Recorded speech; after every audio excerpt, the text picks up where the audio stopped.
दोस्तों नमस्कार। दोस्तों आज का विषय है, अधिकांश लोग कहते हैं कि हम किसी को फर्जी मुकदमे में फंसा दिया या हम फंसा देंगे या हम झूठे मुकदमे में बहुत गंभीर तरीके से फंसे हैं, अदालतों के चक्कर लगा रहे हैं और ये दावा करते हैं कि मुकदमे झूठे हैं। तो आज मैं आप सभी दोस्तों को एक ऐसी विधि बताऊंगा, एक ऐसी बात बताने जा रहा हूं कि अगर आपको किसी ने झूठे मुकदमे में फंसाया है, झूठे मुकदमे में फंसा करके आपका शोषण किया है, आपका डैमेज किया है।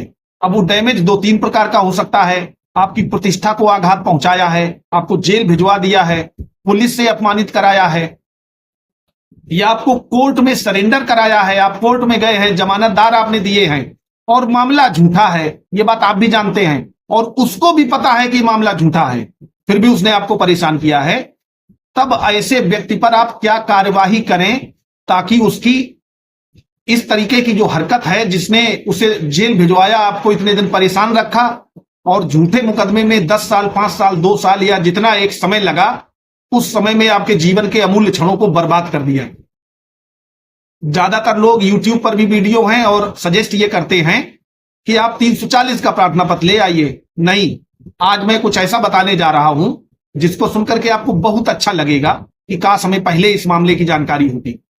तो दोस्तों आज मैं विद्वेषपूर्ण अभियोजन, माने जहां पर आपको किसी फर्जी मुकदमे में किसी ने फंसा दिया है और इंटेंशनली फंसा दिया है, जानबूझ करके, उसको पता था कि यह मामला फर्जी है और फिर भी आपको फंसा दिया है, तो उस मामले से आप कैसे बाहर निकलेंगे और उसको सबक कैसे सिखाएंगे। दोस्तों विद्वेषपूर्ण अभियोजन का मतलब है कि आपको जानबूझ करके, और दोस्तों सबसे प्रमुख बात और बता दूं, यह विद्वेषपूर्ण अभियोजन केवल दांडिक माने क्रिमिनल मामलों में लागू होता है, सिविल मुकदमों में लागू नहीं होता है। इसकी मैं 3 चीजें बताता हूं जो आवश्यक हैं, जिनको आपको जानना आवश्यक है, जरूरी है। सबसे पहले आपके खिलाफ कोई जुडिशियल प्रोसीडिंग हुई हो। अब जुडिशियल प्रोसीडिंग क्या है?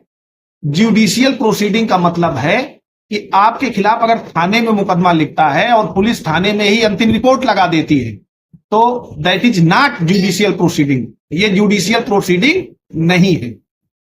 जुडिशियल प्रोसीडिंग का मतलब है न्यायिक मजिस्ट्रेट के न्यायालय में कोई मुकदमा चला हो तो सबसे पहले आपके विरुद्ध कोई जुडिशियल प्रोसीडिंग हुई हो और जिस प्रोसीडिंग का रॉन्गफुल मोटिव हो, रॉन्गफुल माने गलत उद्देश्य हो, ऐसे गलत आशय से वो प्रोसीडिंग की गई हो कि आपको फंसाना है, आपको परेशान करना है और मामला झूठा है, वो उसको भी पता है। विदाउट प्रोबेबल काज माने बिना किसी उचित कारण के आपको इस मामले में रखा गया हो और आपको इसमें एक्चुअल डैमेज हुआ हो। जैसे इस ऐसे किसी मुकदमे में जहां आप जुडिशियल प्रोसीडिंग आपके खिलाफ हुई है और उसमें एक्चुअल माने होता वास्तविक और डैमेज माने नुकसान, आपको वास्तविक नुकसान हुआ हो। नुकसान भी 3 प्रकार का हो सकता है। पहला तो हो सकता है आपकी ख्याति माने प्रतिष्ठा। अब जैसे मान लीजिए आप एक प्रधान हैं गांव के या एक प्रतिष्ठित व्यक्ति है, कभी आपके खिलाफ कोई मुकदमा नहीं रहा और आपको किसी मामले में कोर्ट वारंट जारी करती है, आपको पुलिस पकड़ के ले जाती है, न्यायालय में सरेंडर आप करते हैं, जेल चले जाते हैं, तो ये आपके ख्याति को नुकसान पहुंचा है। दूसरा, आपको कोई पर्सन माने व्यक्ति का वैयक्तिक नुकसान हुआ हो, जैसे आपकी कहीं इंजरी आ गई हो उसी मामले में। और तीसरा, आपकी किसी प्रॉपर्टी का नुकसान हुआ हो। अगर इन 3 में से कोई एक नुकसान हो रहा है, वास्तविक रूप से हो रहा है, तो आप विद्वेषपूर्ण अभियोजन का दावा ला सकते हैं। अब दोस्तों सबसे पहले मैं बताना चाहूंगा कि विद्वेषपूर्ण अभियोजन के लिए मुकदमा फाइल कौन करेगा और कैसे करेगा। साथियों, जब भी किसी व्यक्ति को किसी झूठे मामले में फंसाया जाता है और जुडिशियल प्रोसीडिंग स्टार्ट होती है, तो जुडिशियल प्रोसीडिंग स्टार्ट होने में जब कोई व्यक्ति निर्दोष साबित हो जाता, माने एक्विटल हो जाता है, बरी हो जाता है, बाइज्जत बरी होना जिसको कहते हैं, तो वो व्यक्ति जो बाइज्जत बरी हुआ है, जिसके खिलाफ प्रोसीडिंग चालू की गई थी, वही व्यक्ति मोलेशियस प्रोसिक्यूशन का मामला ला सकता है। माने ऐसा मुकदमा जिसमें विद्वेषपूर्ण अभियोजन के लिए डैमेजेस का निर्धारण किया गया। अब दोस्तों चर्चा करते हैं कि विद्वेषपूर्ण अभियोजन लाने के लिए कौन कौन से आवश्यक तत्व हैं, क्या क्या चीजें होनी चाहिए, क्योंकि ये बहुत ही पेचीदा मामला है, आपकी समझ में नहीं आएगा, इसलिए इसको डिटेल्ड समझना जरूरी है।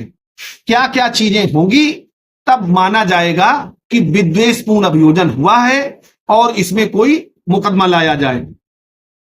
तो सबसे पहले मैं बताना चाहूंगा कि जो आप विद्वेषपूर्ण अभियोजन का मुकदमा लाना चाहते हैं, आप वादी उसमें बन रहे हैं नए मुकदमे में, तो सबसे पहली शर्त है कि आपके खिलाफ कोई प्रोसीडिंग चालू की गई हो, किसी व्यक्ति ने चालू की हो। दूसरा दोस्तों कि आपके विरुद्ध जो भी प्रोसीडिंग चालू की गई है या चालू की गई थी, वो दोषपूर्ण आशय से शुरू की गई हो, माने उद्देश्य जो उस मुकदमे का रहा हो वो व्यक्ति जानता हो, उसका एक उद्देश्य हो कि आपकी प्रतिष्ठा या आपकी संपत्ति को डैमेज करना है, परेशान करना है। और तीसरा दोस्तों महत्वपूर्ण इसका आवश्यक तत्व है कि जो पूर्व के मुकदमे में जिसमें आपके खिलाफ प्रोसीडिंग शुरू की गई, उस मुकदमे में जो परिवादी है या वादी है, उसका उद्देश्य जो है, उसका इंटेंशन है, वो उस मुकदमे में कानून की प्रक्रिया गतिशील करना ना रहा हो, बल्कि उसके स्थान पर आपको उस मुकदमे में फंसाने का उद्देश्य रहा हो कि आप किसी तरीके से फंस जाएं और ये मामला प्रोसीड हो जाए। और दोस्तों चौथा पॉइंट है कि आप चूंकि विद्वेषपूर्ण अभियोजन का दावा ला रहे हैं और उस मामले में जिसको हम विद्वेषपूर्ण अभियोजन कह रहे हैं, उस मुकदमे में आप अभियुक्त हों और जिस व्यक्ति के खिलाफ आप मुकदमा इस समय ला रहे हैं वो वादी या परिवादी हो, यह चौथा आवश्यक तत्व है। और दोस्तों उस मुकदमे में अभियुक्त या ये जो विद्वेषपूर्ण अभियोजन का नया दावा आएगा, इस मुकदमे में जो वादी है उसको वास्तविक नुकसान हुआ हो, उसको डैमेज हुआ हो। दोस्तों ये 5 आवश्यक तत्व हैं। अगर ये आवश्यक तत्व और ये होते ही हैं, आप देखें अगर आपके खिलाफ कोई मुकदमा लाया है, कोई व्यक्ति लाया है और उस मुकदमे में उसने आपको जेल भिजवाया है, परेशान किया है, काफी दिन आप 10 साल 5 साल टाइम आपका खराब हुआ है, इसके बाद आप एक्विटल हो जाते हैं, छूट जाते हैं, तो छूटने के बाद अगर आप उसको छोड़ देते हैं, उसके खिलाफ कोई कार्रवाई नहीं करते, तो वो फिर किसी आदमी के खिलाफ ऐसा ही मुकदमा ले आएगा, फिर उसका भया दोहन करेगा। तो इसके लिए दोस्तों कुछ मैं रूलिंग्स बता देता हूं। एक केस है नागेंद्र नाथ राय वर्सेस बसंत दास बैराग्य।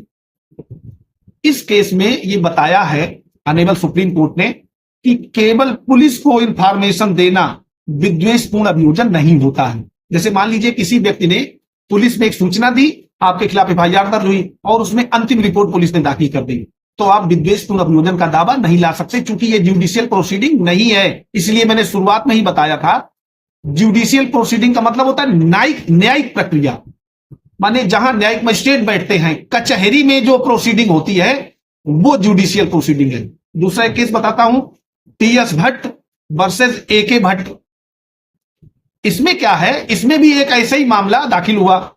जब दाखिल हुआ तो वहां से मामला कोर्ट में आया, एफआरआई, उसमें इन्होंने प्रोटेस्ट पिटीशन दाखिल किया, जो इस मुकदमे में वादी था। प्रोटेस्ट पिटीशन खारिज हुआ तो उसका रिवीजन दाखिल किया, रिवीजन में जाकर के एफिडेविट दिया, बाद में जो अभियुक्त था वो बरी हो गया। तो इसमें अभियुक्त ने जब मुकदमा दाखिल किया है विद्वेषपूर्ण अभियोजन का, तो इसमें कोर्ट ने इस मामले को विद्वेषपूर्ण अभियोजन माना, क्योंकि इसमें जो वादी था उस मुकदमे में, उसका ऐसा रोल था कि वो वहां गया और वहां पर जुडिशियल प्रोसीडिंग स्टार्ट हुई, वहां पर ऐसा स्टार्ट हुआ, उसमें बयान भी इनके हुए थे। तो अगर इस तरीके का मामला है तो ये रूलिंग आपके काम आएगी, TS Bhatt versus AK Bhatt, और इसमें विद्वेषपूर्ण अभियोजन माना गया था। दोस्तों सबसे महत्वपूर्ण बात यह है कि अगर आपके विरुद्ध जो उसने मुकदमा किया है, जिसके खिलाफ आप ऐसा लाना चाहते हैं कि इसने फर्जी हमें फंसाया है और फर्जी फंसाया है इसलिए हमें इससे कंपनसेशन दिलाया जाए, लेकिन अगर आप पूर्व के मुकदमे में दोषी साबित हो गए हैं तो आप विद्वेषपूर्ण अभियोजन का दावा नहीं ला सकते। एक और बात है, एक केस है सुगन कंवर वर्सेस राकेश। इसमें ऑनरेबल सुप्रीम कोर्ट ने यह बता दिया कि केवल केस टर्मिनेट हो जाने से, जैसे मान लीजिए आपके खिलाफ कोई परिवाद आया और परिवाद में 200 202 के बयान होने के बाद वो परिवाद टर्मिनेट हो गया, निरस्त हो गया, आपने विद्वेषपूर्ण अभियोजन का दावा दाखिल कर दिया उस व्यक्ति के खिलाफ, तो ये कहा गया है कि केवल केस टर्मिनेट होना या एक्विटल होना जरूरी नहीं है, बाकी जो 5 आवश्यक तत्व जिनकी मैंने अभी चर्चा की थी, वो 5 सारी चीजें होनी चाहिए, पांचों चीजें उसमें मौजूद होनी चाहिए, तब आपका विद्वेषपूर्ण अभियोजन का दावा तैयार होगा। दोस्तों, दावा ये सिविल सूट होता है, डिस्ट्रिक्ट जज के यहां दाखिल होता है और टार्ट्स एक्ट के अंतर्गत विद्वेषपूर्ण अभियोजन में दावा आता है और डैमेजेस की मांग की जाती है, माने हमें जो नुकसान हुआ है इस नुकसान की भरपाई पूर्व में जिसने मुकदमा किया था हमारे विरुद्ध जानबूझ करके किया था, मामला झूठा था, इसको पता था, फिर भी इसने हमें फंसाया, उससे डैमेज लेने के लिए नुकसानी का निर्धारण करा करके और उससे उसका एग्जीक्यूशन कराने के लिए किया जाता है। अब दोस्तों, डैमेज भी 3 प्रकार के होते हैं, ये मैंने पहले भी बताया था, फिर भी बताए दे रहा हूं। आपकी इमेज हो सकती है, माने रेपुटेशन हो सकती है, पर्सन माने आप शारीरिक रूप से हो सकते हैं, कोई आप घायल हो गए हैं तो वो भी आपका डैमेज है, और तीसरा प्रॉपर्टी का डैमेज हो सकता है, आपका नुकसान हो सकता है। और इसमें एक केस है शोभा रानी दत्ता वर्सेस देवव्रत दत्ता। दोस्तों, केस में इसलिए बता रहा हूं, ऐसे मामले आपको बहुत कम मिलेंगे और बहुत कम लोगों ने बताया है कि अगर आपको किसी ने सताया है, परेशान किया है, झूठा मुकदमा आपके खिलाफ कोई लाया है, आप अगर उसको सजा नहीं दिलाएंगे तभी तो आप कहते हैं कि अदालत बेकार है, पुलिस बेकार है, थाना बेकार है। अरे जब आपको जिसने परेशान किया आप उससे डैमेजेस नहीं लेंगे, उसको परेशान नहीं करेंगे, तो अदालत थाना पुलिस बेकार नहीं है, मुझे लगता है आप बेकार हैं। आपके अंदर जोश कैसे जगेगा? आपको किसी ने गाली दी तो आप उसका बदला नहीं लेंगे? तो उसने आपको गलत तरीके से अगर फंसाया है, परेशान किया है, तो आपको बदला लेना चाहिए। दोस्तों, एक केस है शोभा रानी दत्ता वर्सेस देवव्रत दत्ता। इस केस में क्या हुआ, एफआईआर फर्जी थी और वो व्यक्ति जानता था जिसने एफआईआर लिखाई थी कि फर्जी है, लेकिन इसकी जानकारी होने के बाद भी, और उसकी जानकारी एक्यूज को भी थी कि ये फर्जी है, मामले में पुलिस ने व्यक्ति को गिरफ्तार किया, उसके हथकड़ी लगाई गई, व्यक्ति ने अपनी गिरफ्तारी से जमानत कराई, जमानत करा के मुकदमा लड़ा और मुकदमे में वो निर्दोष साबित हुआ, एक्विटल हो गया। एक्विटल होने के बाद उसने ये मामला दाखिल किया, और जब ये मामला दाखिल किया है तो इसमें कंपनसेशन 55,000 रुपए दिया गया। और एक सबसे महत्वपूर्ण बात जो है, इसमें जो सबूत का भार है, दोस्तों, सबसे पहले लोग कहते हैं कि हम मुकदमा साबित कैसे करेंगे, हम कोर्ट में जाएंगे, हमारी साबित कैसे होगी? आपको कुछ नहीं साबित करना है। इसमें जो ओनर्स ऑफ प्रूफ है वो हमेशा वादी पर होता है, उस वादी पर जिसने आपको झूठे मुकदमे में डैमेज पहुंचाई, परेशान किया, उससे कहा जाता है। क्योंकि मामला तो वही लाया था, आप तो लाए नहीं थे, आपने कोर्ट में बताया कि इस व्यक्ति ने, इस पर भी दोस्तों एक रूलिंग है, लंबोदर साहू वर्सेस लक्ष्मीधर पाणिग्रही। इसमें कहा गया है कि मलेशियस प्रोसिक्यूशन जो व्यक्ति लाया है, विद्वेषपूर्ण अभियोजन का जो दावा लाया है, उसको साबित नहीं करना है, उसके लिए तो कोर्ट का ऑर्डर है ही, कोर्ट ने एक्विटल की डिक्री करी दी है, एक्विटल का जजमेंट है, उसी जजमेंट को लगा करके जैसे ही वो बताता है कि इसने, जो इस समय उसमें एक्यूज्ड है, एक्यूज्ड माने विपक्षी है, इस व्यक्ति ने इन 5 एसेंशियल एलिमेंट जो बताए हैं, 5 एलिमेंट बताते हुए कि ये दावा दाखिल किया था जिसमें इसका उद्देश्य फर्जी मुकदमा करके हमें फंसाना था और इसने फंसा दिया, तो कोर्ट में उस पार्टी से जो इसमें अपोजिट पार्टी है और पूर्व के मुकदमे में वादी था, उसको साबित करना कि साहब हमने फर्जी नहीं फंसाया था, कोई इंटेंशन नहीं था। अगर वो साबित ना कर पाया तो उसके ऊपर डैमेज का निर्धारण कर दिया जाएगा और आपको कंपनसेशन दिला दिया जाएगा। दोस्तों, अगर आप कहीं परेशान हुए हैं, आपको किसी ने परेशान किया, किसी फर्जी मुकदमे में रखा, मेरा निवेदन है कि उनको सबक सिखाएं। सबक सिखाने के लिए ये प्रक्रिया अपनाएं, बढ़िया अपना किसी अच्छे अधिवक्ता से दावा लिखाएं और दावा लिखा करके डिस्ट्रिक्ट जज के यहां दाखिल करें और उस व्यक्ति को बुला करके उसको वहां प्रोसिक्यूट करवाएं और प्रोसिक्यूट करवा करके उससे डैमेज लें। तभी तो समझ में आएगा कि फर्जी मुकदमे लेके कोर्ट नहीं जाया जाता। दोस्तों, असलियत यह है कि लोग आते हैं, फर्जी कोई मुकदमा होता, छूट जाते तो भागते हैं, कहते हैं कुछ नहीं करना। तो जब कुछ नहीं करना है तो फिर तो एक अलग विषय है, तब तो आपको नमस्कार है। कुछ करना नहीं चाहते तब तो फिर कोई आपको फंसा देगा, सड़क चलते आपको कोई पकड़ ले जाएगा, पुलिस पकड़ ले जाएगी। दोस्तों, मलेशियस प्रोसिक्यूशन का दावा, अगर आपको ऐसा आपके इसेंशियल एलिमेंट आ रहे हैं, किसी ने आपको फंसाया है, तो जरूर लाएं और जरूर ला करके उसको प्रोसिक्यूट करवाएं। दोस्तों, अगर वीडियो अच्छा लगा हो तो वीडियो को लाइक कर दें, अपने दोस्तों को शेयर कर दें, और अगर हमारे चैनल पर नए हैं तो चैनल को सब्सक्राइब कर लें। धन्यवाद।